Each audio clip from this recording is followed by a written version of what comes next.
Accounting basic series में आपका फिर से स्वागत है। पिछले क्लास में हम लोगों ने देखा था कि अकाउंटिंग होता क्या है और अकाउंटिंग में अगर हम कनेक्ट हो रहे हैं, अकाउंटिंग वर्ल्ड में हम अगर एंट्री ले रहे होते हैं तो उसके बेसिक टर्म्स क्या हैं। अब हम लोग आगे की तरफ बढ़ते हैं। हमारा बिजनेस अब स्टार्ट हो गया। अब हमारा बिजनेस में लेन देन का कार्य शुरू होगा जिसे हम लोग ट्रांजेक्शन के नाम से जानते हैं। अब उस ट्रांजेक्शन से पहले हमें बिजनेस के सबसे स्मॉलेस्ट एंटिटी को समझना होगा जिसे हम लोग अकाउंट्स के नाम से जानते हैं। Account is an entity upon which transaction are made. Account ही वो छोटी एंटिटी है जिसको लेके हम किसी भी ट्रांजेक्शन को रिकॉर्ड करते हैं। ट्रांजेक्शन मतलब हो गया लेन देन, जिसे आप अंग्रेजी में क्रेडिट डेबिट कर सकते हैं। ये आपके अकाउंट्स के क्लासिफिकेशन है। इसमें हमने पर्सनल अकाउंट रखा है, real account and nominal account. अब देखिए अकाउंट के नेचर के हिसाब से अकाउंट्स के 3 क्लासिफिकेशन हमने यहाँ बनाया है। पर्सनल अकाउंट मतलब व्यक्तिगत खाता, वैसे अकाउंट जो पर्सन से रिलेट रखते हैं। इसमें आपका कोई भी नाम हो सकता है, वो कोई पर्सन का नाम हो या किसी कंपनी का नाम हो, किसी पार्टी का नाम हो या फिर कोई आपका फर्म का नाम हो, बैंक का नाम हो। ये सारे आपके अकाउंट पर्सनल अकाउंट के अंतर्गत आते हैं। दूसरा हो गया आपका रियल अकाउंट। वैसे अकाउंट्स जो बिजनेस के गुड्स और एसेट्स से रिलेट रखते हैं। जैसे आपका अगर गुड्स की बात करते हैं तो यहाँ पे परचेज और सेल रिलेटेड है गुड्स से, ये अकाउंट आपका रियल अकाउंट हो गया। कैश अकाउंट की बात करते हैं, कैश अकाउंट रियल अकाउंट हो गया। फर्नीचर अकाउंट आपका हो गया, बिल्डिंग हो गया, मशीनरीज हो गए।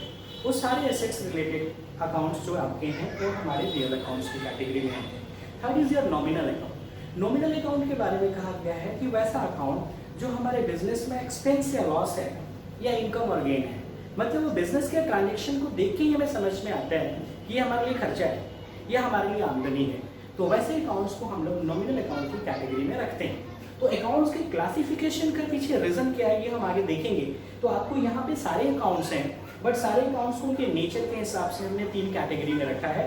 इस कैटेगरी पे आपको ध्यान देना होगा कि personal account, real account and nominal account, ये है हमारे अकाउंट्स के क्लासिफिकेशन। ये आपका अकाउंटिंग हायरार्कीज। अकाउंट्स के क्लासिफिकेशन के बाद और अकाउंट्स को समझने के बाद अब हमें एक सीरीज ऑफ स्टेप्स को फॉलो करना होगा और जाके फिर फाइनली हम जब इंटरप्रेट करेंगे तो ये हमारा बिजनेस का प्रॉफिट लॉस और ये फाइनेंशियल पोजीशन मिलेगी। तो ये हमें स्टेप बाय स्टेप हम इस सारे प्रोसेस को करते हुए आगे बढ़ेंगे और देखेंगे कि अंत में कितनी आसानी से हमने अपने बिजनेस का प्रॉफिट लॉस और उसके फाइनेंशियल पोजीशन को समझ लिया। तो चलिए हम लोग बात करते हैं। पहला स्टेप जो था अकाउंट्स, जिसे हमने समझा कि अकाउंट्स बिजनेस में वो सबसे छोटी एंटिटी है जिसके साथ कोई ट्रांजेक्शन हो रहा है। अब दूसरा स्टेप है हमारा जर्नल। जर्नल एक्चुअली अकाउंटिंग का टर्म है, अगर आम भाषा में कहें तो रिकॉर्डिंग। अब हम अपने बिजनेस के ट्रांजेक्शन को रिकॉर्ड करने के लिए इस स्टेप पे पहुंच रहे हैं।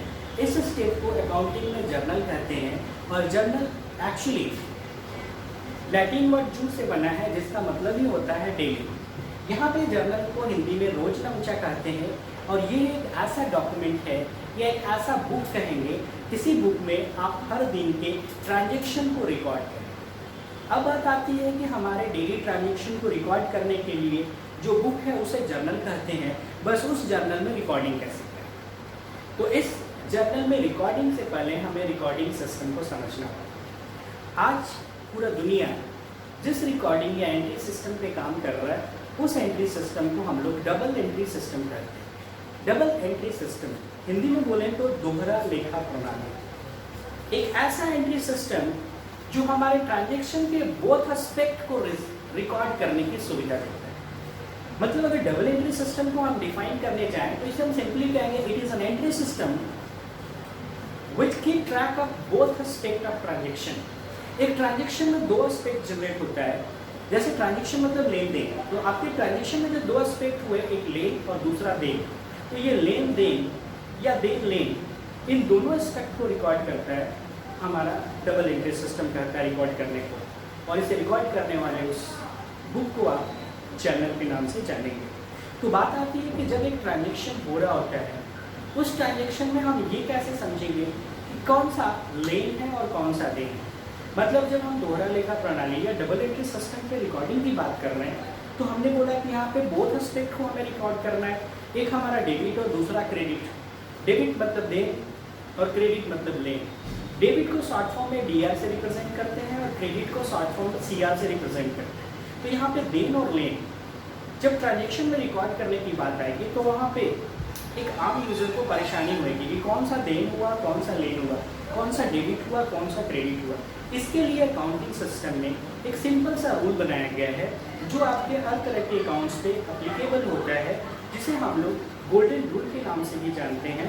तो अब हम लोग का अगला जो टॉपिक हो रहा है वो है हमारा डबल एंट्री सिस्टम के लिए गोल्डन रूल्स। तो ये आपका रूल्स फॉर डेबिट क्रेडिट। हमने डबल एंट्री सिस्टम में क्या बात करी पिछले बोलिए। अच्छा, डबल एंट्री सिस्टम में हम लोगों ने देखा कि it is an entry system where we keep track of both aspect of transaction. मतलब जब हम रिकॉर्डिंग की बात कर रहे हैं तो यहाँ पे हमारे जो दो एस्पेक्ट जनरेट हो रहे हैं, एक आपका डेबिट और दूसरा जो क्रेडिट है, उसको हम लोग कैसे रिकॉर्ड करेंगे उस बुक में जिसे हम जर्नल कर रहे हैं। तो उसके लिए एक रूल है। इस रूल्स को हम लोग को एकदम ज़हन में रखना होगा अगर हमें अपने बिजनेस ट्रांजेक्शन को प्रॉपर रिकॉर्ड करना है, क्योंकि यही वो स्टेप है जिसे हमें काफ़ी ध्यान से रिकॉर्डिंग में देखना होगा। इसी को बेस करके आगे के स्टेप्स बढ़ेंगे।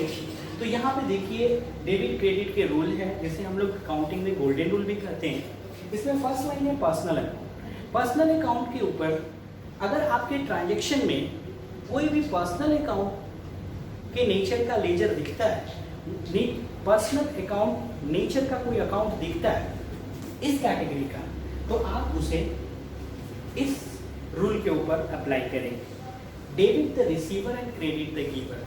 अगर वो पर्सनल अकाउंट है तो आप उसे देखें कि वो रिसीव कर रहा है या गिव कर रहा है।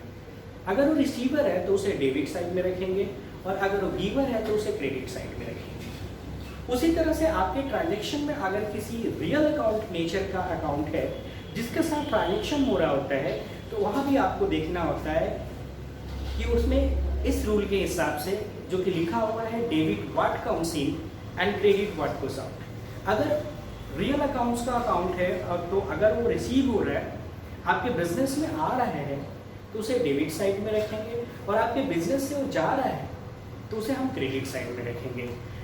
नॉमिनल अकाउंट कहता है, इसका नेचर अकाउंट्स में आपको बताया कि नॉमिनल सारे एक्सपेंसेस लॉसेस या इनकम गेन से रिलेटेड आपके अकाउंट होते हैं। नॉमिनल अकाउंट कहता है डेबिट ऑल एक्सपेंसेस और लॉसेस एंड क्रेडिट इनकम और गेन।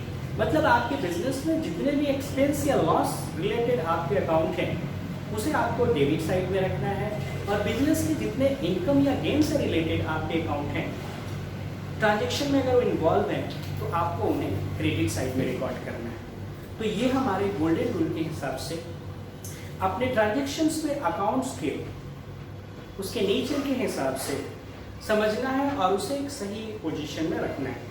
हमने आपको बोला कि डबल एंट्री सिस्टम कहता है कि आपके ट्रांजेक्शन के बोथ एस्पेक्ट, मतलब एक डेबिट साइड दूसरा क्रेडिट साइड। डेबिट मतलब देन और क्रेडिट मीन्स लेन। इस डेबिट और क्रेडिट दोनों अकाउंट्स को मेंटेन करना है, दोनों के बैलेंस को मेंशन करना है और फिर हमें ट्रांजेक्शन को कंप्लीट करना है।